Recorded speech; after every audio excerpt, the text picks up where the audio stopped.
Bird festival सुनने में ऐसा लगता है कि क्या फेस्टिवल हम लोग कर रहे हैं। और जब मैंने अधिकारियों के सामने भी ये बात रखी कि इसके लिए हमें और आपको बजट देना पड़ेगा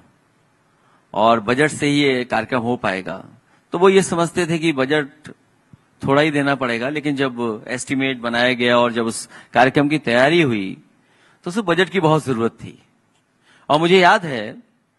कि यूपी पहला स्टेट बना जिसने यूनाइटेड किंगडम, वहां का जो ब्रिटिश बर्ड फेस्टिवल है, जो बहुत पुराना है, बहुत प्रेस्टिजियस है, सालों साल पुराना है, और सालों साल से वहां पर आयोजन चल रहा था, उससे हम लोगों ने टाइप किया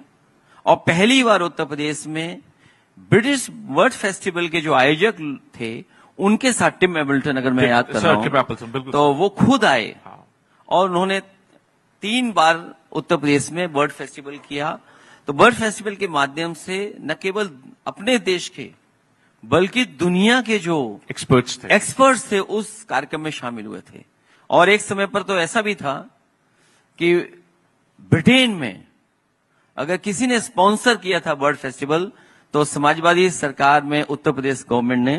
बर्ड फेस्टिवल भी स्पॉन्सर कर करके एक पहचान बनाने का काम किया। और उसका परिणाम यह हुआ कि पर्यावरण के प्रति, चिड़ियों के प्रति, जानवरों के प्रति एक इमोशनल कनेक्ट और अटैचमेंट होना शुरू हुआ। और उसकी वजह से बहुत सारी जो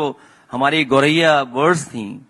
जो गांव में, जो पुराने हमारे लोग जो गांव जाते हैं और आज भी हैं गांव में, लेकिन संख्या पहले बहुत होती थी,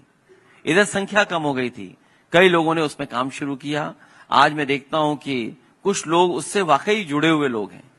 और गौरैया की संख्या भी बढ़ गई है कई